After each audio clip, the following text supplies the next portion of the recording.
My dad gives me a call, he tells me he's here. As I'm crossing the street, going over to the parking side, a car comes at me and tries to kill me. I plunged backwards, and thank God he didn't run me over. He put down his window and he said, "This isn't Iraq," and continued to call me the B word, and quickly sped off. My parents came out of the car because they saw what had happened, so shocked. My mom was crying, and I just sat there frozen. "This isn't Iraq," he said to me. And I was thinking, first of all, I'm African, nowhere near Iraq, but being a Muslim and wearing a headscarf is synonymous for being Iraqi, and Iraqi in current America is, something to be afraid of, because it's Muslim, it's war, it's violence. Those words crippled me that night, but those words also have served my greatest source of inspiration. They inspired me to act because I knew what had happened then was due to ignorance of the other. It was due to the vilification of Muslims that, has been here before Trump, before the Trump era. I don't want to get too political. So I got involved in my community college and I created a club, female leadership club, and then started getting involved in the interfaith clubs in my community college, and just trying to empower the others. I joined like a self-defense class and really held on to that story. I went on to George Mason University where I studied conflict analysis and resolution and did immigration studies. I'm going to be working at USCIS as an immigration services assistant next week. And I hope to go to law school to be an immigration civil rights attorney one day. And so, Anti-Defamation League, again, works together on so many levels. Even when we were working and dealing with countering anti-Sharia law, anti-foreign law bills for the past 5 years, ADL, along with AJC, JCRC, Jewish Federation, and many other interfaith groups partnered with the Muslim community in countering the anti-Sharia law bill, which is based off of false stereotypes and absolute hysteria. And so we worked together on that. So just wanted to thank and recognize the efforts of the Anti-Defamation League for their efforts. Salam alaikum, shalom alaikum. When Rizwan calls, everyone comes. I think he should get the round of applause for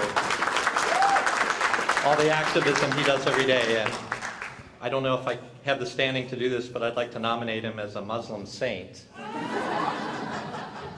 I'll be brief and appreciate all the activism here and everything that this community has done so effectively and how it's spreading across the country, and we can talk about that later. I'd also like to issue condolences and sympathies for Adams, and they experienced a very heinous hate crime with the death of their bright light, Nabar, who was just walking back to the mosque during Ramadan and was viciously murdered. You have our condolences as well.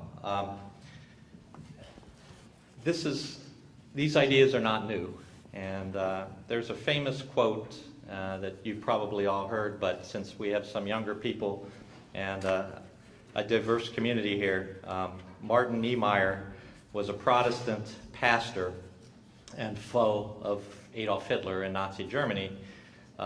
He said, why are we here? And we're here because of his quote, which was, "First they came for the socialists, and I did not speak out, because I was not a socialist. Then they came for the trade unionists, and I did not speak out, because I was not a trade unionist. Then they came for the Jews, and I did not speak out, because I was not a Jew. And then they came for me, and there was no one left to speak for me." And I think those are reasons that create the importance of the work that we're all doing together. Before we talk about what ADL has done, there is good news in 2017. Some of the events that have occurred that don't get as much publicity as the negative events are these. When the Jewish cemetery in St. Louis was desecrated Muslim activists helped raise tens of thousands of dollars and came to the cemetery to help repair the tombstones.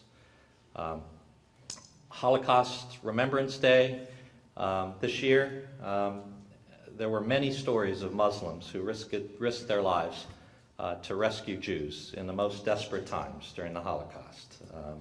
Khalid Wahab sheltered 24 Jews in Tunisia, saving their lives. Abdul Hussein Sadari was an Iranian diplomat who was credited with helping thousands of Jews by issuing them Iranian passports. The Pilkus family was a Muslim family in Albania who risked their lives to harbor 2 Jewish families in their community. These families have all been honored at Yad Vashem as righteous Gentiles, and it's an experience that we all should remember. In Victoria, Texas, Jews handed the Muslim worshipers this year keys to their synagogue to worship after the town's only mosque was destroyed by fire. And the Jewish community raised more than $900,000 in reconstruction funds. And that fire took place, regrettably, hours after the administration announced the Muslim travel ban. And shalom to you all. Thank you so much for being here. I'm really inspired to see so many people in the room. Ruslan mentioned to me that this is something that happens. It's been happening for a few years, and it's really great to see. And I think it underscores for me the importance of bringing communities together regularly. And I'm happy to see that this is an annual occurrence, and I hope it continues. And I'm happy to be here. So thank you all. But first, I'd like to highlight one of the things that I think is the most important, which is this. It's exemplified by these types of events. I use this saying, and it's not unheard of, but it's something that I really have taken to in this work, is understanding that an attack on one community is an attack on all communities. If it's a mosque that's being attacked, it could very well the next day be a synagogue or a temple or a church the next day, the next week, and we've seen it happen. Our communities are being attacked on numerous different fronts, and we have to recognize that that's the problem in order for us to work together to address it. So this collaboration, this type of allyship and friendship and standing up for one another it's key to our work. And even though we're working on a national level as an organization, we are going into communities to bring them this support in whatever way possible. And it's hard. It's really hard to share. The sister that was here that shared her story, thank you for doing that. It's very hard for people to feel comfortable in spaces and feel invited and feel welcome enough that they can share those stories. So one thing I encourage you all to think about is find ways to, within your own communities, create those spaces where people feel comfortable sharing, and that you can help facilitate ways where they can share those stories with law enforcement. Because that's one key way in which we can understand truly the robust nature of this problem that we're dealing with, and that we can then take that into action and do something about it. I'll stop there for now, but look forward to your questions. Thank you.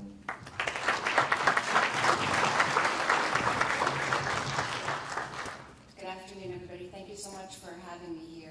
It is truly an honor to be among so many people who are so passionate and committed to fighting discrimination and hate crimes across the country, especially in the Washington area.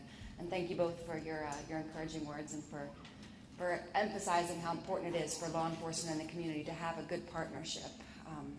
One thing that I've seen in my 12 years as a special agent is, she's correct, there are not always those great relationships between the community and law enforcement, whether it be the locals or whether it be the FBI. And that impedes us from being able to do our jobs if we don't have the trust of the community. And I think it's something that the FBI has worked on very, very hard over the last several years to try to make sure that we are trusted. We do have your best interests at heart, and we do have the same missions and the same goals. And it's very important that everybody understands that. And unfortunately, that communication doesn't always get across. 2016, there were 2.6 million anti-Semitic tweets on the internet. We can talk about the cyber war and what's going on, but the internet, which is supposed to be this brilliant creation of Al Gore, I guess, is benefiting our lives, but at the same time, people feel unharnessed and have an ability to speak and to share that speech. And the beautiful First Amendment in the United States is allowing them to do that. I will say, through the efforts of the FBI and Anti-Defamation League and others, major hate crime legislation was passed. The Matthew Shepard Act was passed in 2009. And that does make it a federal crime. And to prove a hate crime and have all those much tougher penalties that are attached to hate crimes, you look at people's comments. And those comments, and we have a database at ADL, the Southern Poverty Law Center, and many other places, document the speech from major players here and share that information to assist in the investigations when a crime occurs. Let law enforcement figure out if it's a hate crime or not. That's not our job. Our job is to report it, share it, and then they'll go through the investigation in the way that they need to. Our communities are often, I know this, and I want to speak on behalf of the Muslim community from my experience, I think there has been a focus on trying to ensure that something is labeled a hate crime because we feel that it's doing justice to our community to make sure that that label is there. But the reality is that even if it's not labeled a hate crime, we know what the sentiment is. And as a lawyer, there's lawyers here and there's a special agent here, we understand some of the nuances that maybe go into proving a hate crime and why something is labeled a certain way and all of that. But I think for the security of the community and for feeling as though there's something being done, I think it's even that much more important to report that incident, whether or not it fits into the criteria, if this was a state hate crime or a federal hate crime, or it's like on the cusp, it's on the line, we're not really sure. That's not really on us. The burden is not on us to figure that out. It's on law enforcement to figure that out. There's a very distinct difference between First Amendment protected speech and hate crimes. And we have a very robust, very long-stated First Amendment that I think we all believe very firmly in. Unfortunately, we have to hear a lot of things that are very unpleasant and offensive. Where it crosses the line to be a hate crime is when somebody has actually been injured, assaulted, whether vandalism has occurred, or whether somebody has been directly threatened. And there's a lot more nuances to it than that, but those are the basic gist of it. If somebody just drives down the street and yells something at you, that may be offensive, that may be hurtful, it's not a federal crime. Getting folks in your congregation trained is important as well, and then they can pray later. So make sure that you're thinking of those easy things to do and pray defensively. One by one. Three at a time. A couple at a time. I understand from some reading that if a law enforcement officer comes in and knocks on your door, unless they announce that they have a warrant, you don't have to open the door. Now, as a father of two young kids, husband, wife, I'm concerned. I do not know exactly how to respond and say, yes, it's okay to open the door, and then ask, or say, no, don't open the door. Either way, it is concerning, and I don't know how to answer. So far, we've had 56,000 law enforcement people go through the ADL training. And they have a module, and hopefully there's more sensitivity than there always has been before. But if somebody knocks on your door and says, we're the police, unless you're operating a meth lab or something, you should probably open the door. And they have to flash their credentials, and to search your premises, they need probable cause or a warrant. But it's best to cooperate with law enforcement. I think there are a lot of law enforcement agencies that are doing the right thing and in the right way, but there are also, there's sort of a damaged relationship, I guess we can say, that we're working on between the Muslim community and law enforcement generally. You're going to know. Unfortunate that a lot of people don't feel comfortable even opening the door for long. If you want to just talk to them a little bit and find out what's going on, that's always beneficial too. A lot of times they're just doing their background check, if you feel uncomfortable in any Bosses, way. and we're going to go to the next speaker. Shalom alaikum. My name is Zahar Khamis. I'm a professor at the University of Maryland, a member of JIDS, Jewish Islamic Dialogue Society / FBI. We try to bridge the gaps and build trust in a much more nuanced and much more productive way. Distinction between prohibited activities or activities that disqualify people from doing business with the At government. this point, let's focus on hate crimes and dealing with that. The call to prayer is happening. We'll finish this panel and then we'll go pray right after. And they've been very responsive for that. But what we're talking about here is going beyond. It's a community engagement. Is how can we help each other? Well, this stage is very positive. It makes me happy. I see you here. I see an attorney standing over there. And that's good, because when the FBI, we are full, people want to Really appropriate. was like a shocking. Never I have experienced the 28 years I've been in America, such a thing. However, we moved on. Unto you this wonderful neckerchief from the headquarters of the World Scout Movement in Kuala Lumpur, which I will be going to in a couple of weeks. And I'm inviting all of you to take a photograph with me after the program, because we're going to frame that in the World Scout headquarters. But this is a Messengers of Peace, a program that is a World Scout Movement program and also part of the Boy Scouts of America. And it was a program started with the King of Saudi Arabia, the King of Sweden. And I want to give this to you. So let me put it on you properly.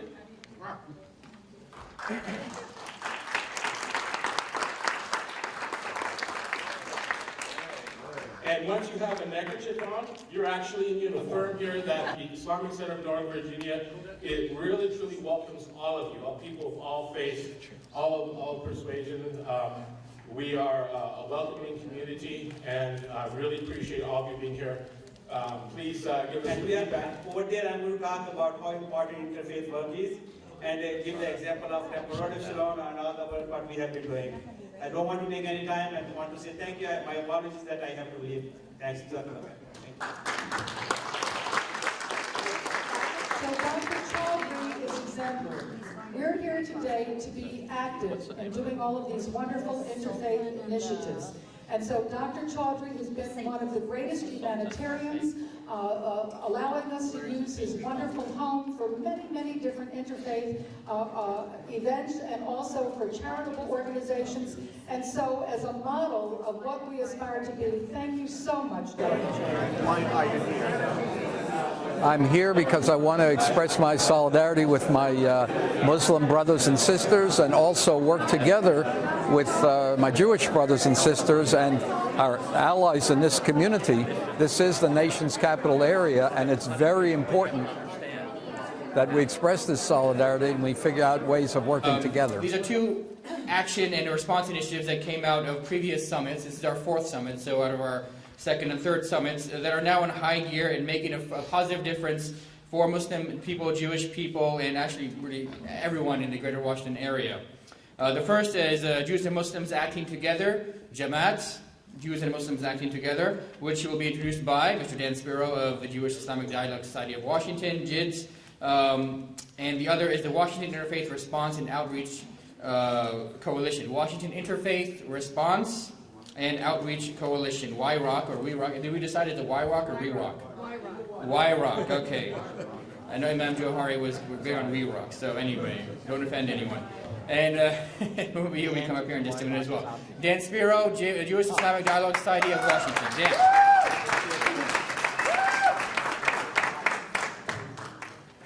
So at last year's summit, the organizers empowered me to make a plea. They wanted every synagogue and masjid represented. And I give you Rabbi Jerry Sirota.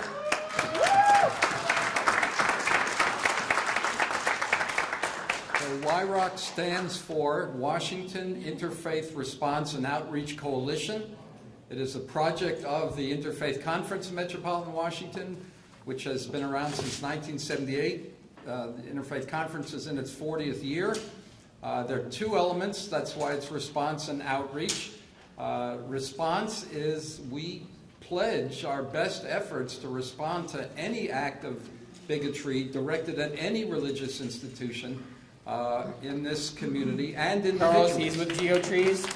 Charles has a wonderful Charles has a wonderful listserv called GeoTrees, and it goes out to a lot of people. So if you have an event and you want to publicize it to the interfaith community, all you have to do is... And Rabbi Jeffrey Sachs, as many of you know, have a twinning partnership, a twinning relationship between Temple Order of Shalom and McLean Islamic When you Center. have an opportunity to speak out against what you believe to be unfair and not the core values of our country, when the president tweets anti-Muslim videos because you're concerned that it'll lead to violence, speak out, do that. Use your Twitter accounts to do that. Use your social media accounts to do that. And I think those are the things that we have to do to try to drown out some of that other speech that we know is going to continue. Anti-Semitic hate crimes are the top hate crimes. And they continue to be unfortunate. There's also legislation. A lot of things we can do at the local, regional, national. Finally, just wanted to thank again, Mark, Madiha, and Special Agent.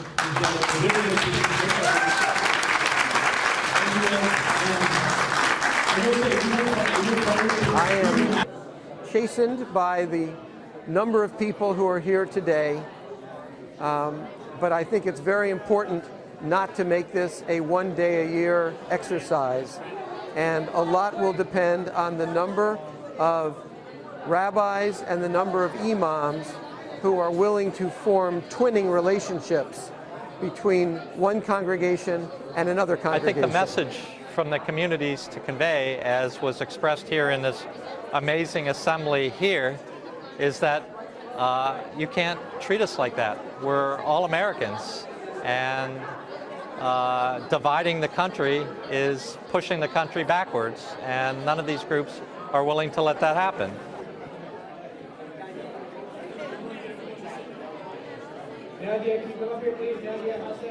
But this Israeli rabbi went up to speak, and the first thought that came to my mind was, and this was a peace conference, what could this rabbi possibly say about peace coming from Israel? That was the first thought.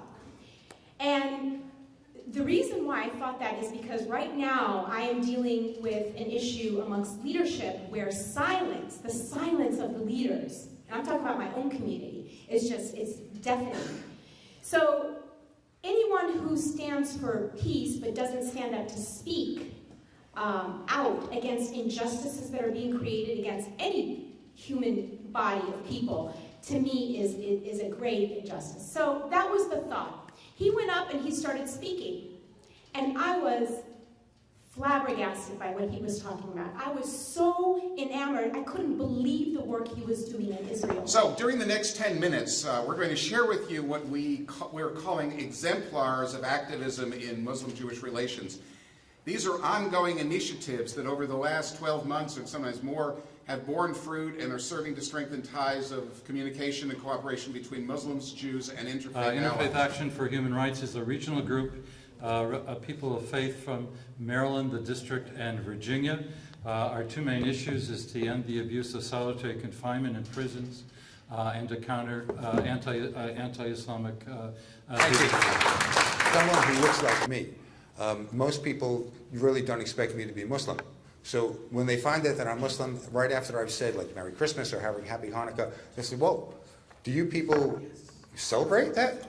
So, well, we don't celebrate it, but we observe it, and we certainly want to help celebrate the holidays that our brothers and sisters from every other race, every other religion, every other ethnicity will also celebrate. To do that.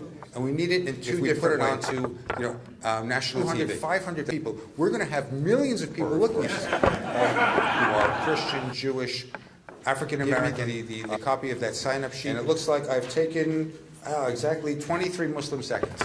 Thank you very much. Arvez, while they're fixing it, is going to talk to us about the work of the Jewish Islamic Dialogue Society of Washington, D.C. We're here to make a difference, right? The point of the summit is to... using that idea and turning it into solidarity cup of tea, and expanding it into the white, mostly white evangelicals.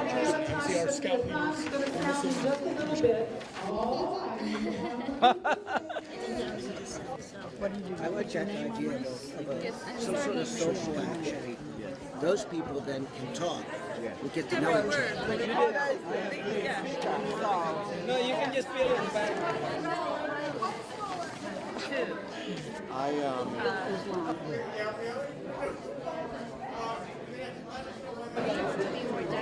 Yes. Right. to rabbi, like at that level where there's a talking and discussing? I want to tell you something. Not about the video. We're bringing the Yes Kids But to I tell you Adams something. in I the believe spring, and I don't want to after put over contact. 15 years now. I'm sorry, I don't know what to do with mine.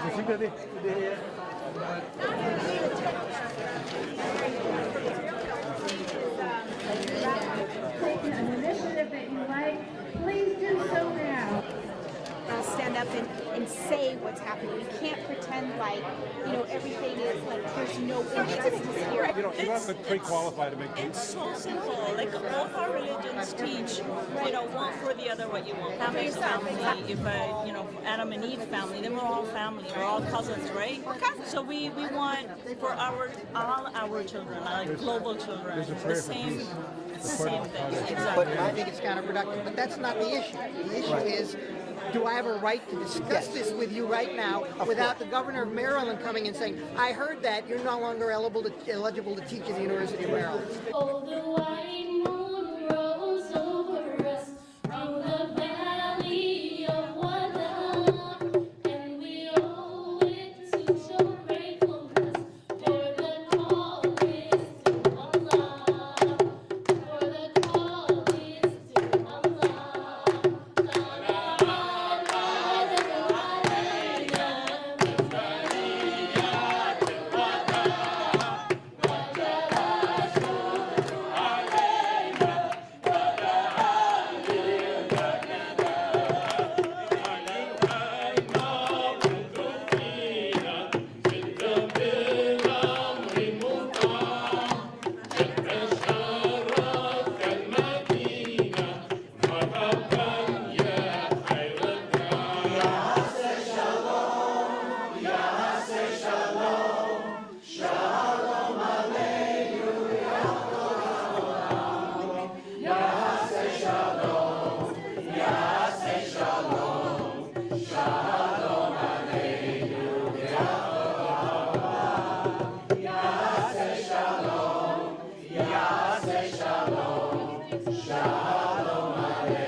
But little by little, we're going to add more because some of you really are requesting some of the ones that you've heard. What is it? What is it? Shalom.